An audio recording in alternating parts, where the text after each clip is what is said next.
Hello everyone! So this is Edmond, Mindaros Channel, isang content creator at gumagawa ng mga tutorials katulad ng PC, laptop, troubleshootings, mobile device, troubleshootings at marami pang ibang klaseng tutorials na sinishare ko dito sa aking channel.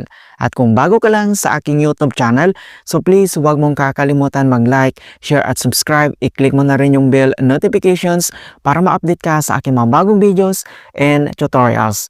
So sa video ito ay pag-uusapan natin at i-guide ko kayo on how to apply and activate Maribang Credit or formerly known as C-Banks. So sa mga bago lang, palit na po ng pangalan sa C-Banks. So ang bagong pangalan na ngayon ay Maribang. So ilalagay ko sa description box and other details regarding dito sa Maribang. Okay, so ano ba yung tinatawag na Maribang Credit? So isa itong features ng app kung saan pwede tayong mag-loans or maghiram ng pera dito.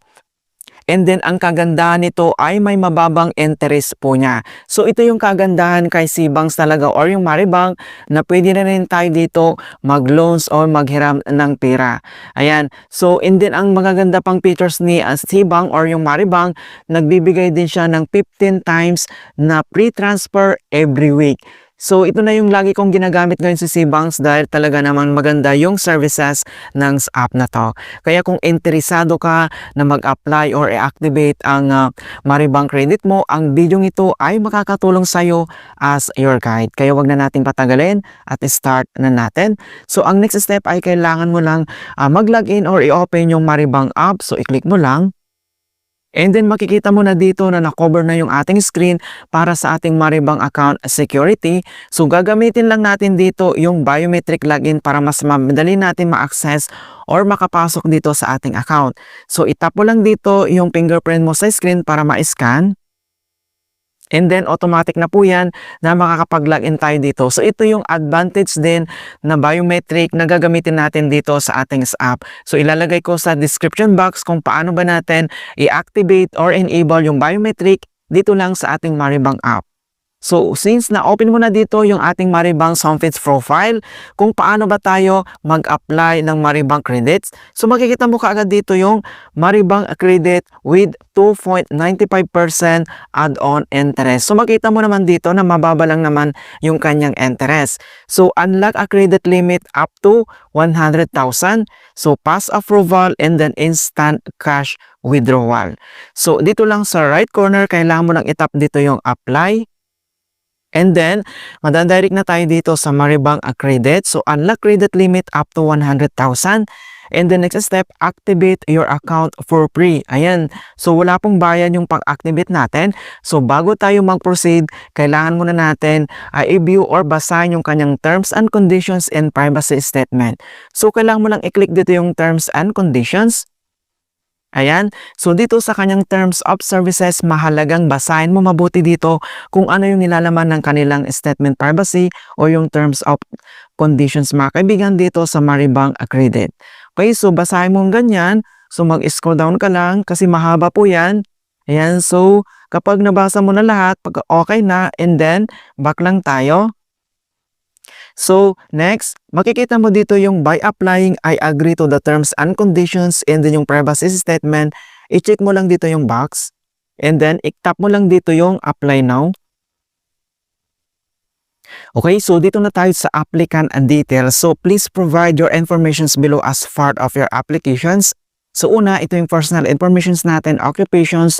So select mo lang yan and then select ka lang dito kung ano yung occupations mo. So nandito lahat yung pagpipilian and then close lang natin yan.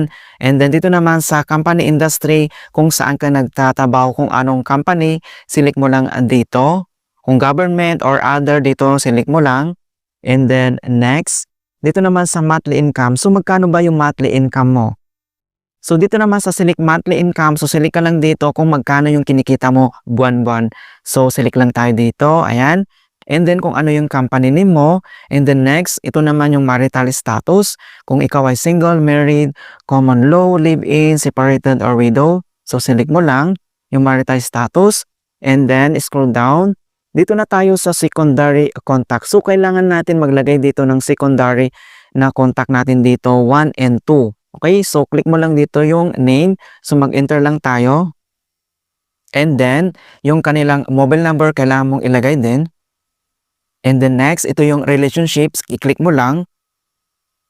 Kung ito ba ay spouse, parents, children, siblings, relatives, friends, colleagues, or others, okay? So, select mo lang dito kung ano yung relationship mo. Yung nilagay mo na contact, okay? So, lagay mo kanya, select. And then next, ito naman yung secondary contact number 2. So, click mo ulit dito yung box, yung name niya. And then, mobile number. Once nilagay mo na din relationship ulit, i-click mo lang. Kung ito ba ay spouse, parents, children, siblings, relatives, friends, colleagues, or others, select ka lang dyan kung anong relationship mo dito sa contact number 2. Ayan, so napakadali lang naman.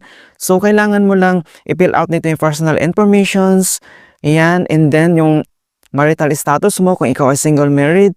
And then yung secondary contact 1 and 2 lang. Kapag na-complete mo na yan, and then by clicking submit applications, I confirm that information is true and accurate. Itap mo lang dito yung submit applications.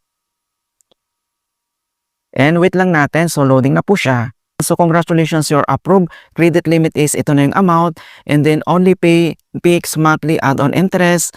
Ayan, and then maintain good credit standing to increase your limit and see details here. So pwede mong i-click dito yan mga kaibigan.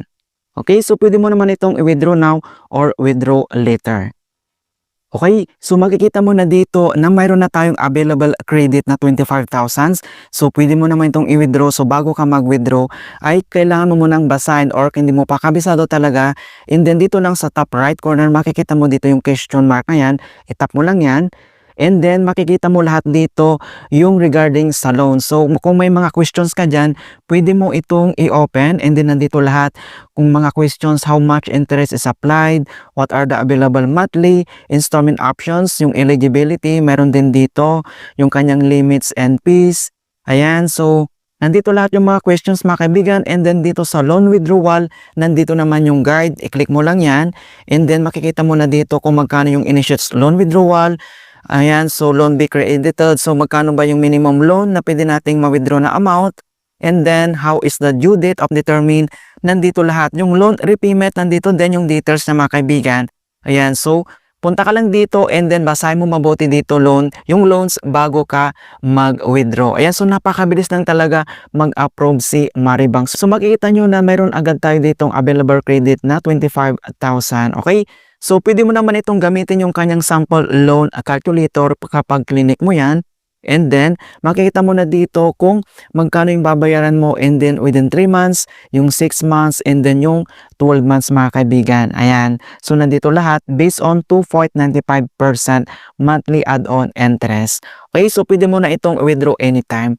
Alright, so ganun lang po kasimple mga kaibigan kung paano ba tayo mag-apply ng Maribank credit dito lang sa kanilang apps. And hope na nakapagbigay ako ng konting kalaman at guide tungkol sa Maribank's tutorials. Thank you guys. See you in my next tutorials.